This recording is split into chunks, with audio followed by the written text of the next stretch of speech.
Hi, this is Miss Cindy from the Crown Point Community Library, and today I'm going to be bringing the library into your home with a middle grade book bite. And middle grade book bites are snippets of books that we have in our juvenile fiction collection that are available for you to check out. If you've followed any of the other book bites, you know that typically I choose books that are also available as ebooks that can be downloaded, but this book is not. This is only available to check out, but you can put it on hold and check it out through our curbside, pick it up through our curbside delivery. But the reason I wanted to spotlight this one is this is one of our new books. It just came in, and I actually had it on my to-read list, so I was waiting for it when it came in and had it on hold, and I was not disappointed. It was a really good book. Very fast-paced, very exciting, and I like the fact that it's also part of a trilogy. So this is the first book. It's called Bloom. It's by Kenneth Oppel. The second book is going to be a book called Hatch, which will come out in fall of 2020, so fall of this year. And then the third book, Thrive, will be available next summer, summer 2021. It is not an AR book yet. I'm sure it will become one, but when books first come out, a lot of times they aren't ARs until for a few months at least. So this book is a story of three teens, Anaya, Petra, and Seth. They aren't really friends. They're just kind of, Seth is new to the town. Anaya and Petra had been friends before, but are no longer friends. But they're all three connected in this story.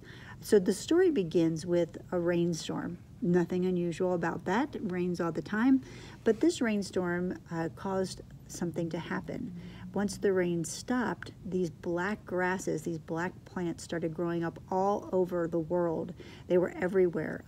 Every place in the world had the same black grasses that were coming up, that were growing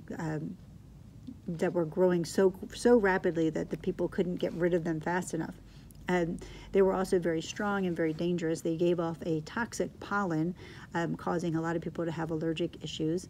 And they found that there were a couple of different types of plants. There was some that grew in water, and some that actually grew under the ground, that fed on people and on animals. So very dangerous. The three teams, for whatever reason, seem immune to these toxic plants, and so they are going to need to be responsible for helping to save the world from this invasion.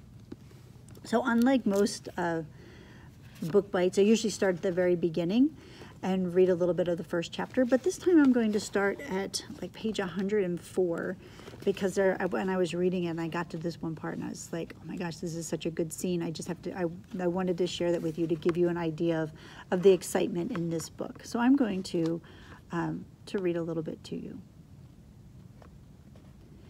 Near the school, Petra passed an orange-vested work crew with chainsaws hacking down the black grass alongside the road.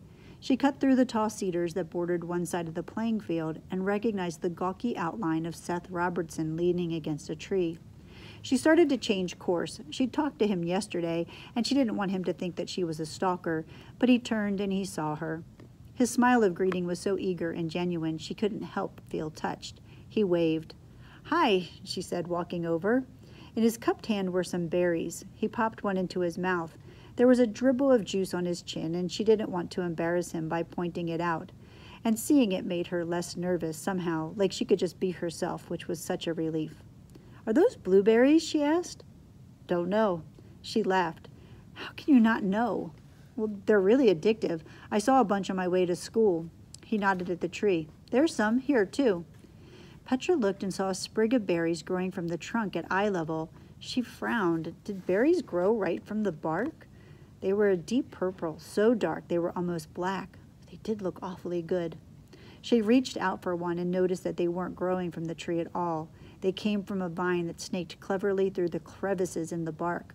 With a chill, she realized that the vine was the same disconcerting color as the black grass. "Stop eating them," she told Seth. "They might be poisonous." "Hey, look," someone called out near the school. "A deer." Petra turned. A fawn had wandered into the middle of the football field. It bent its dappled neck and began eating grass. It wasn't the first time. Lately, they'd gotten pretty bold. Mr. Hilborn always drove them off. But Petra felt sorry for them. There was so little proper grass right now. Against the back wall of the school near the picnic tables, Petra saw a bunch of kids watching the deer. She recognized Jen Richards and Teresa, who did the yearbook with Anaya and her boyfriend Fleetwood. And so when suddenly Teresa cried out, "Oh my God!" Petra's gaze whipped back to the deer. Its rear half had disappeared into the earth. Pawing frantically at the grass, its neck and shoulders were straining. It struggled to haul itself out of the hole. Its eyes were huge and white with shock. A terrible high-pitched squeal welled from its throat as it slipped back even deeper. "We've got to help it," she gasped, and she was already running, Seth right behind her. She reached the deer first. It was still flailing, trying to climb out of the hole, but the sides of the hole weren't dirt. Petra stared in incomprehension. "What is that?" The walls of the hole were slick and faintly purple with a fleshy rim around the top that was starting to flex and slowly contract. Petra couldn't see the deer's hindquarters because the hole narrowed and curved at the bottom. A sickly perfume wafted up. She thought she heard a faraway voice shouting, "Don't move, guys, stay still." "Let's pull it out," panted Teresa, who had just arrived with Fleetwood and Jen.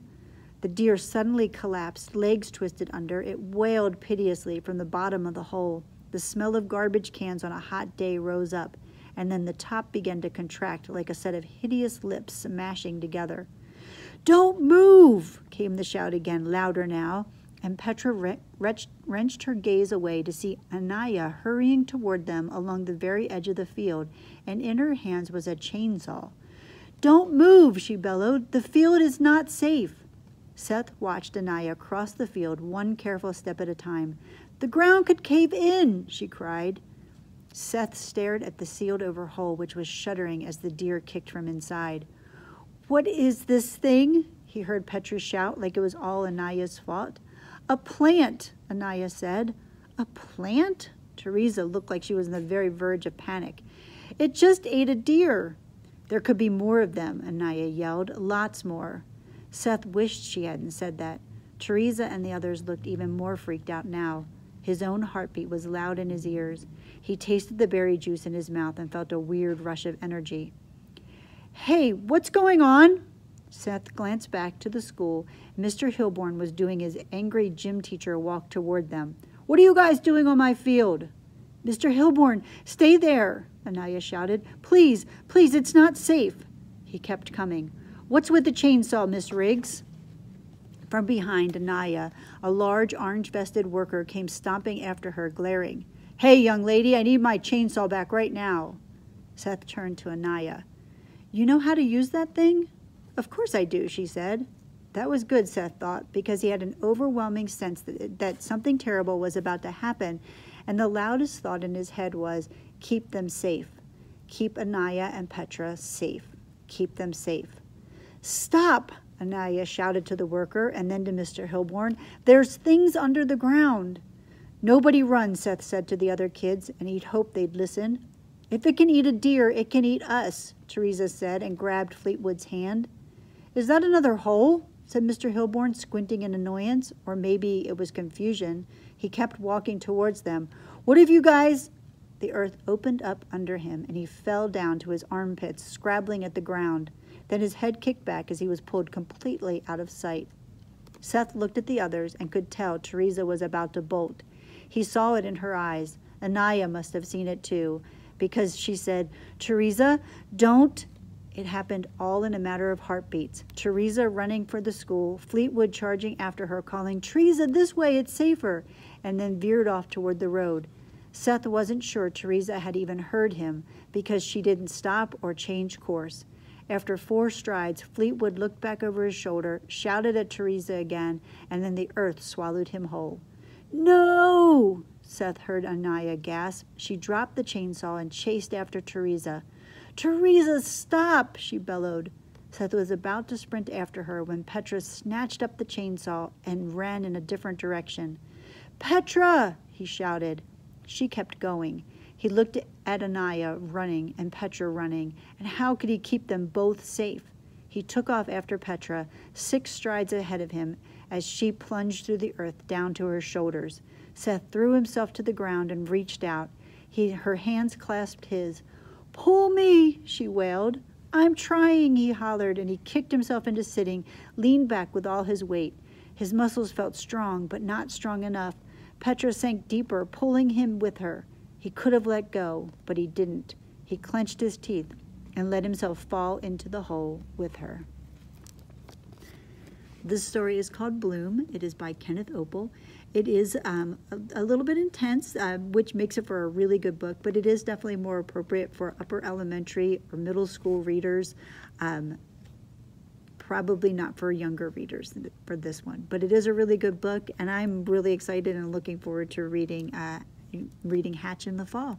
So I hope you check it out, enjoy it, and if you want some more book suggestions, check out some other book bites. We also have other resources and videos on our library website at crownpointlibrary.org.